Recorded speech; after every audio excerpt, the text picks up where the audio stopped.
Grabe. Ganito pala dito.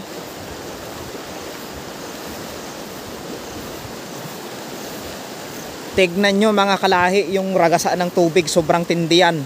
Bumubunggo doon. May mga tinik, Jong? Mayroon? Uy, may unggoy, Jong, oh. Unggoy, di ba yon? Ay, gagi, tumalon na. Dito siguro yung pader ng simbahan. Ayan, sa taas kasi na yan, nagkaroon dati ng isang kampo. Baka may posibilidad na marami talagang naiwan na kayamanan dito sa lugar na ito. Yung part na to. May sinaunang bako kasi dito na hindi daw nakuha ng mga Hapon.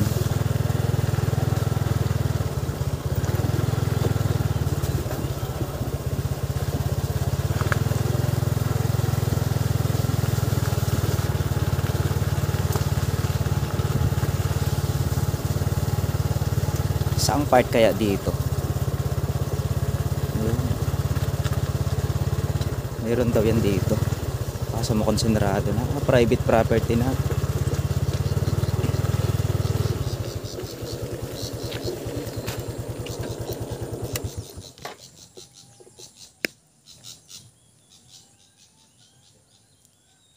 Kung nakikita nyo, yung isang napakaliit na bundok na yan, kung sa malayuan, ito yung pinasok natin noong nakaraang episode, kung saan mayroon nga raw ditong isang nakabagak na uri ng sasakyan na pangtrabaho.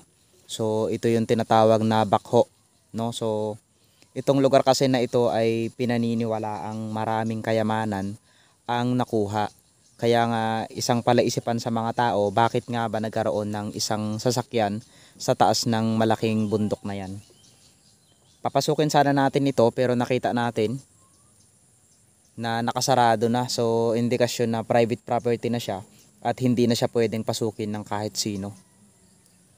Kamusta mga kalahi? Panibagong araw, panibagong vlog na naman ang i-explore natin sa episode na ito. So dahil hindi natin mapasok itong lugar na to, doon tayo sa part na yon at may pupuntahan tayo. Titignan natin doon yung mga hagdan na pinaniniwalaan nilang naging hagdan daw ng mga Hapon na pumunta dito noong unang panahon. So sana makita natin yung butas na pinaniniwalaang meron daw binaon na kayamanan doon. So hindi tayo treasure hunter, no? So meron lang kasing mga kwento dito na nagsasabi na puntahan daw natin yun at makikita daw natin doon yung mga sinaunang kagamitan ng mga Hapon. So muli, tara samahan nyo ako at i-explore natin ang lugar na ito. At mamaya meron tayong makakasama isang artista, no? So makikita natin kung sino yung artista na yun.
Kung nakikita nyo, yung bundok na yan, dyan tayo galing kanina. So muli, may kasama nga pala ako isang artista, si PJ. Ayan, yung artista natin ngayon. Sabi niya, alam niya daw yung daan patungong kuweba. Saan part dito yung yung kuweba, Jong? Ito yung may kabahayan na to. Diyan yung may bahay dyan, no? Paano nyo nakita noon na may kuweba dyan? Yung nagpunta kami dyan, nagala. Tapos nakita namin yung kuweba kaya pumunta kami. Dito pala yung part na yan. Dito sa part na yan. So mag-asawang bundok, itong pagitan na ito yung pinaniniwalaan nila noon na may nakuha daw diyang gintong kampana. Kasi noong araw daw, noong unang panahon, may mga pundasyon daw dito ng simbahan na itinayo. So hindi natin alam kung kailan pa yung anong 19 pa yun o 80s pa. Pero ngayon, pupuntahan namin ni PJ yung area dito na pinaniniwala ang mayroon daw ditong isang matandang nagmumulto. Nung elementary kasi kami, may mga kwento talaga at naaktuhan namin yung matanda na yun. Hindi naman siya nagmumulto, natural siyang tao. Pero hindi namin alam bakit diyan siya nagtatambay. So tara, ano Jong, kaya mong tumawid sa hanggang leeg? Kaya. Kaya? Sige, tara. So si PJ pala ay ang aking mabait, masipag at gwapong pamangkin na anak siya ni Ate Noime. So yun, makikilala nyo rin siya dahil sa sobrang kagwapuhan niya. Ay talaga namang hindi nyo akalain na mayroon pala akong pamangkin na gwapo at artistahin. No, so yan. Ang papa niyan artista di ba? Papang aray. Naku, malalim Jong. Aroy. O sige, una ka Jong. Para pag nalunod ka, takbo na lang ako. Ha? Ikaw mauna. Para ano, di ba artista kita ngayon? O yan. So kung makikita nyo, ito yung dinadaanan namin ni PJ. Sobrang lalim guys.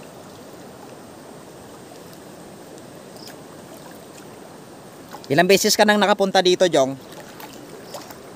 Ha? Malalim nga. Uy, malalim. Dito ka daan, dito ka magdaan. Tignan niyo yung malalim, may dala kang ibang mga ibang bagay. O sige, dito ka magdaan dito sa part na yan, magkapit ka diyan. Malalim nga. Oo, yan, punta tayo diyan. Simula nga yung mga episode ko na ito, ang makakasama natin ay ang aking mga pinsan at ang mga pamangkin. No, so kasi sila yung mga madalas na taga dito lang din. At siyempre, maganda yung may mga nakakasama tayong iba. Ayan, dito tayo daan. Saan yung kuweba dyan? Itong part na to.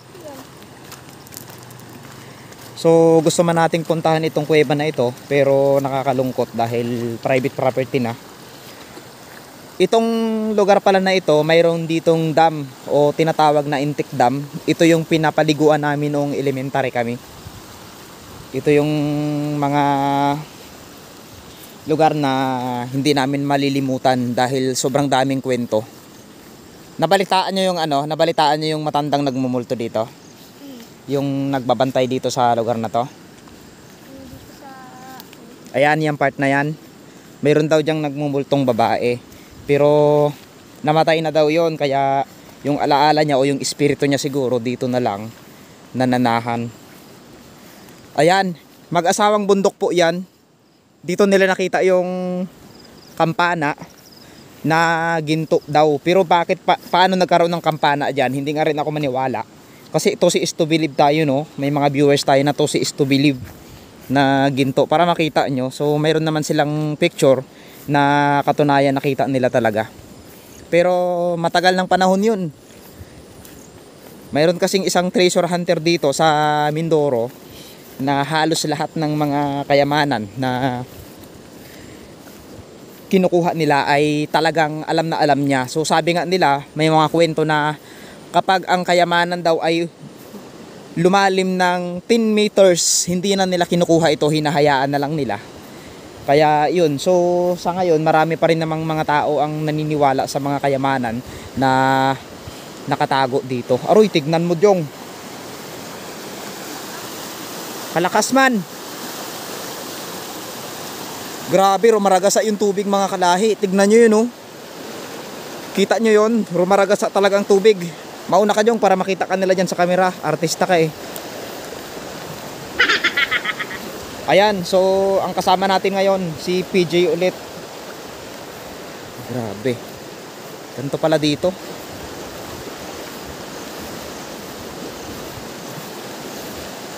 Tignan nyo mga kalahi yung ragasa ng tubig, sobrang tindi yan. Bumubunggo doon. May mga tinik Jong? Mayroon? Baliwala sa'yo yan, oh. Baliwala yan. Uy, may unggoy Jong, oh. Unggoy, di ba yon? Ay, gagi, tumalon na.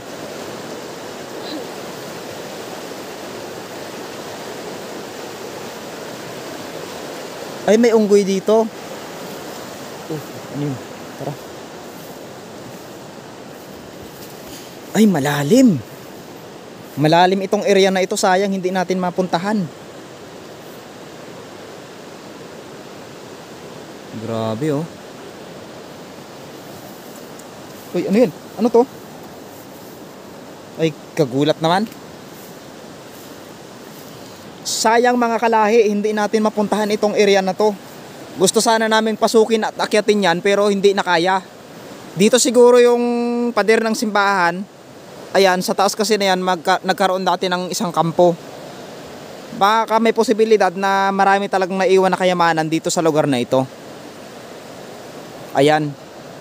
Itong kawayan na ito yung pinasok namin dati, pero ngayon hindi na namin papasukin to.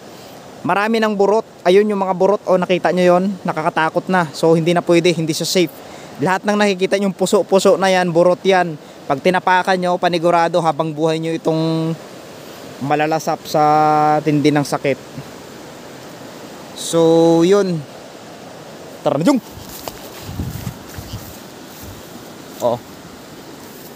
Baka may shout out ka Jong sa vlog natin. Meron kang batiin. Ha? Wala kang batiin? O yan, sa lahat ng mga hindi nakakakilala, si PJ nga pala, Paul Jas, yung totoong pangalan niya. So baka magustuhan nyo siya, pwede nyo na rin iuwi.